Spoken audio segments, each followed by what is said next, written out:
আজকের ভিডিওতে আমরা জানাবো একটি খুবই প্রচলিত বিশ্বাস আর বাস্তবতার কথা। বাড়িতে কাক এলে কি হয়? অনেকেই বলেন কাক আসা শুভ লক্ষণ, আবার অনেকে একে অশুভ বলেও মনে করেন। আসলে এর পিছনে বৈজ্ঞানিক আর বাস্তুশাস্ত্র দুই দিকেরই ব্যাখ্যা আছে। ভিডিওটি শেষ পর্যন্ত দেখুন, তাহলে এই সাধারণ ঘটনাটি সম্পর্কে আপনার ধারণা পুরোপুরি বদলে যাবে। বাংলা সংস্কৃতিতে কাককে খুবই গুরুত্বপূর্ণ পাখি বলে মনে করা হয়।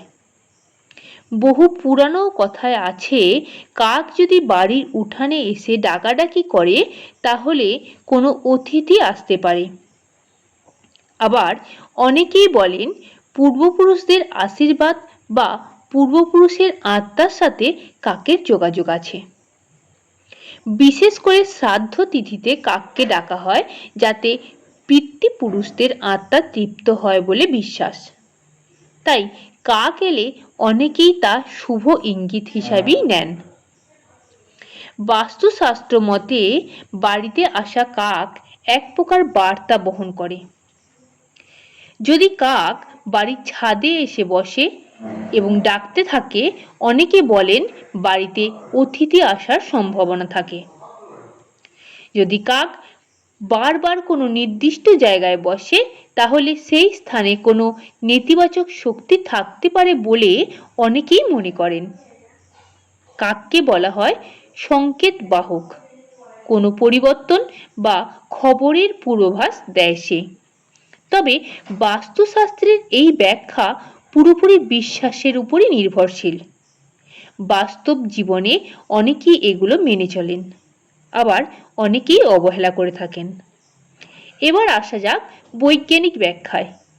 কাক অত্যন্ত বুদ্ধিমান আর সামাজিক প্রাণী। খাবার খুঁজতে, আশ্রয় পেতে বা নিরাপদ জায়গা পেতে কাক মানুষের বাড়িতে আসে। যদি আপনার বাড়ির ছাদে বা বাগানে খাবার থাকে, যেমন ভাতের দানা, ফল বা বর্জ্য, তাহলে কাক সহজেই সেই জায়গায় আসবে। আবার বৃষ্টির আগে কাকের ডাকাডাকি শোনা যায়, কারণ বায়ুচাপের পরিবর্তন তারা টের পায়। অতএব কাক আসা প্রাকৃতিক ঘটনা, এতে অশুভ বা অতি শুভ বলে কিছু নেই।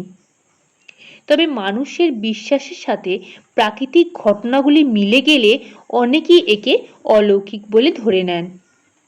বন্ধুরা, আপনার বাড়িতে যদি কাক আসে তাহলে ভয় পাবেন না বা অযথা কুসংস্কারে পড়বেন না, বরং আশেপাশের পরিবেশ পরিষ্কার রাখুন যাতে অপ্রয়োজনীয় বর্জ্য না থাকে। কিন্তু যদি আপনি কাককে পিতৃপুরুষের প্রতীক হিসাবে দেখতে চান, তাহলে শ্রদ্ধার সাথে কিছু খাবার রাখতে পারেন, এতে আপনার মন শান্তি পাবে। তবে সব সময় বাস্তব আর বিশ্বাসের মধ্যে ভারসাম্য রাখা উচিত। তো বন্ধুরা, ভিডিওটি আপনাদের কেমন লাগলো? আপনারা কি ভাবেন, বাড়িতে কাক আসা শুভ নাকি অশুভ? নিচে কমেন্ট বক্সে অবশ্যই তা লিখুন। ভিডিওটি ভালো লাগলে একটি লাইক দিন, বন্ধু বান্ধবদের সঙ্গে শেয়ার করুন আর চ্যানেলটিকে সাবস্ক্রাইব করতে ভুলবেন না নতুন এরকম তথ্যভিত্তিক ভিডিওর জন্য। দেখা হবে পরের ভিডিওতে। ধন্যবাদ।